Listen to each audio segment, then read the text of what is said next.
Hey guys, welcome back to my channel. This is Channel Master and I am back with a natural hair video.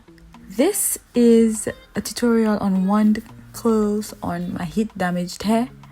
I did this style for my birthday in November 2021. So it's a little late coming to you guys, but I hope you appreciate it nonetheless. I am using the Revlon blow dry brush that everybody has done a review on, but if you guys want a review from me, please let me know down in the comment section. And I am using a Babyliss wand curler for tight curls. I actually wanted looser, bigger curls, but I thought that because I was in London and the weather is so unpredictable, I should go in with tight curls. And so the tools I chose worked very well. I will leave a link to everything I used in the description box. So as you saw, I went in with my heat protectant first. I gave my hair a good spritz. I used my detangling brush to detangle my hair. And then I go in with my Revlon blow dry brush. I make very quick work of blow drying my hair. This brush makes it very easy. I focus on my roots because that is where I have the most texture, since this is where my new growth is. I then read the instructions for the wand curler.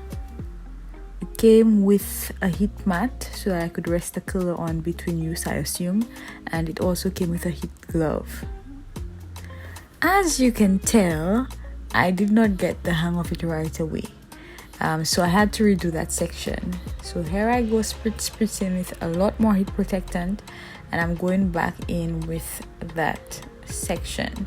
I wanted to show that part in particular so that you guys know that there is a bit of a learning curve. Not much, but there is a bit of a learning curve. When you get the hang of it though, it will be on point.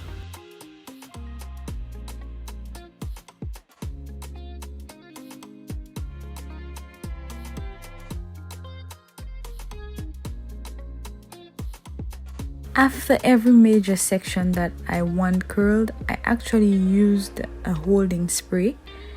I did not show that in the video. I don't know how I have no clips of it, but I did use a holding spray, and so I will leave that in the description box as well.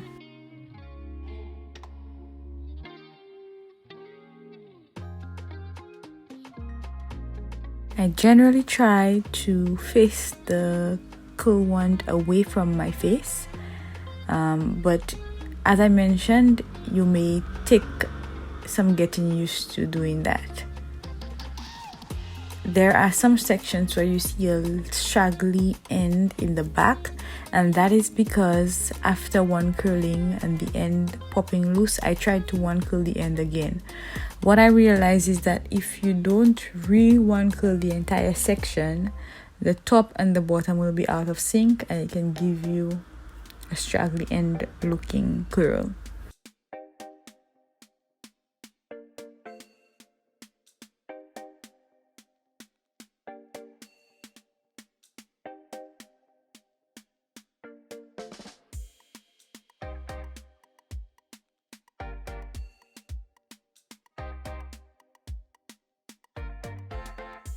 I would recommend this one curler if you want curls that will last you a while.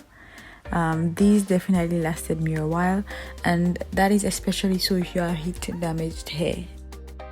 One of the things that I've definitely noted about my heat damaged hair is that it does not keep definition for very long, and so I find myself doing much smaller sections so that my hair retains some definition. So this is the final product, and then I went in and I separated so my hair looks a little fuller. I didn't want to separate too much because, as I mentioned, my heat damaged hair does not keep definition very much, but that's what it looked like.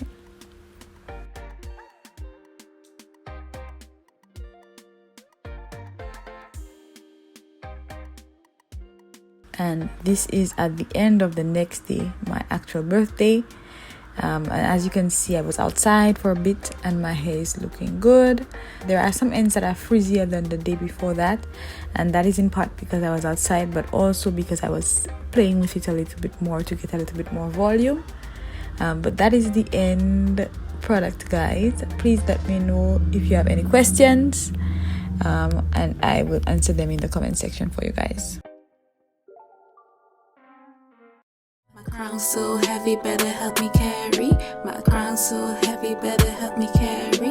My crown's so heavy, crown's so heavy, my crown's so heavy.